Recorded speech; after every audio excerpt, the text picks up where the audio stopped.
Good afternoon. My name is Juwan Blocker, and I am running for student member of the board of Prince George's County Public Schools. How are you? I'm good, and yourself? I'm doing well, thanks for asking.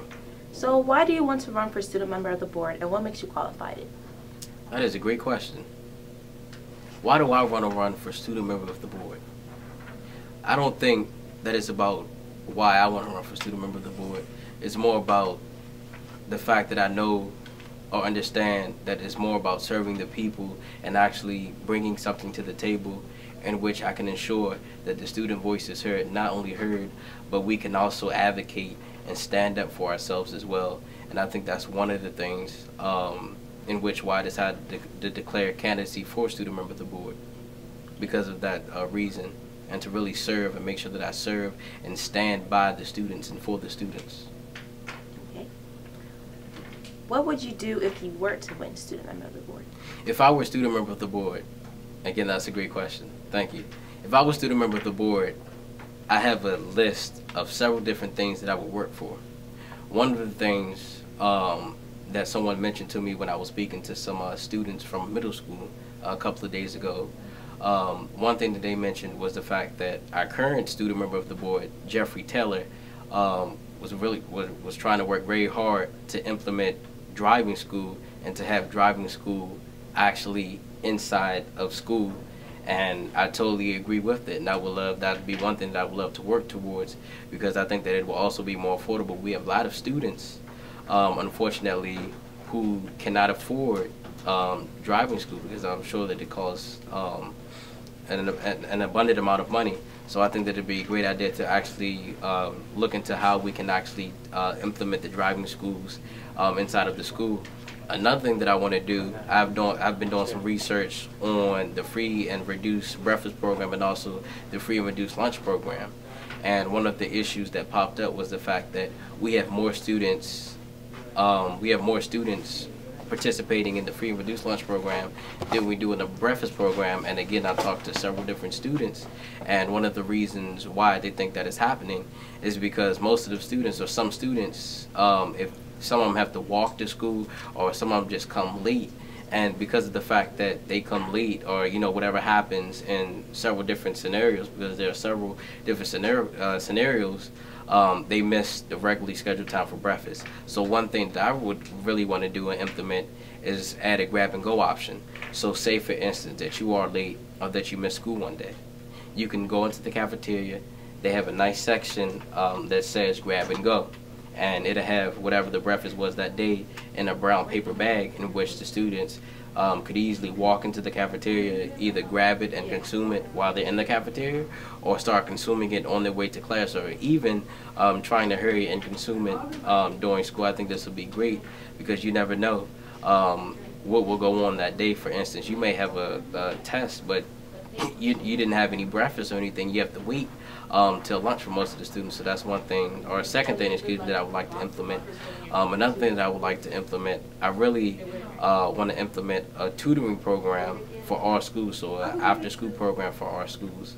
One thing, again, talking to other students, they have a problem dealing with the HSA. So for instance, I know we're going into part, but for instance, if you were to fail the HSA exam, then you will be given the opportunity next year to take that exam. But you go through summer, and then the next school year is here, boom, you have to take the test. The problem with that is the fact that most of the students that fail the test, they forget most of the stuff they had learned in order to take that test. And so we're giving it to them that next year, which I believe personally that's setting us up for failure.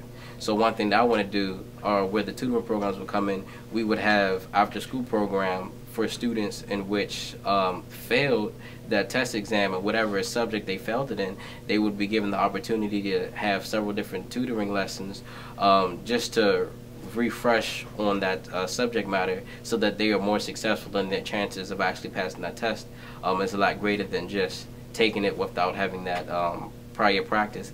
Another thing that I would love to do, I would love to implement gardens, actual gardens, in every school in Prince George's County.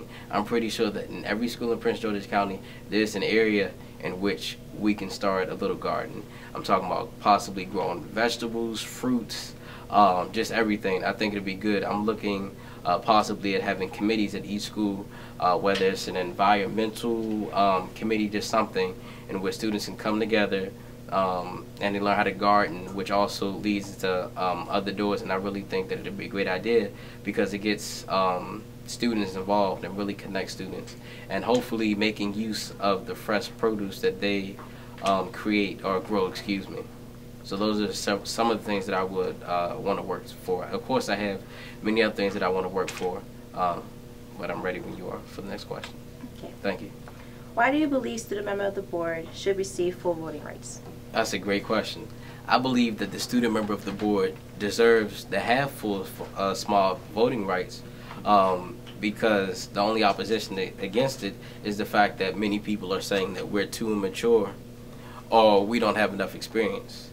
I believe that if a student can run, is running a campaign, actually going out to several different schools, speaking with people, writing speeches, again creating a campaign, and actually sitting on the school board, they have had to have some type of maturity and a decent amount of maturity in order to sit on the school board. And if students can do this, that just proves that we are very mature and that we deserve full small voting rights. And another reason why we deserve it is because what we're voting on are the votes, the things that we can't vote on because we don't have full small voting votes of impact the students. And I think that by us representing the students in our beautiful county of Prince George's County, we deserve the full small voting rights. Okay. Thank you. What have you done to contribute to your community? So I've done a lot to contribute, not only to the community, but to also standing up and speaking with students and for the students.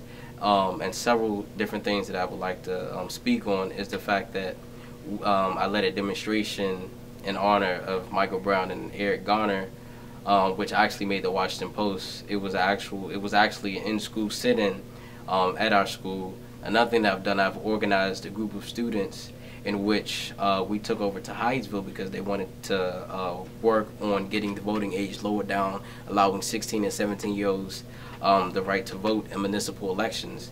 I spoke and testified at that event, and because of not only my effort, but the effort of many other students and the adults who helped with the bill, the voting age was actually lowered, and they're trying to do the same thing in College Park. Another thing that I've done, I have led another demonstration. This was to bring awareness about police brutality in Washington, D.C. I actually led that march down to the White House. Another thing that I've done, I have led a group of students up to Annapolis to speak out against our Governor Larry Hogan, opposing his budget cut, which would have cut $144 million away from Maryland school funding, and then $37 million solely in Prince George's County public schools. And just recently, I attended an event at Central High School dealing with our county executive's proposed property tax hike, which they want to increase by 15.6%.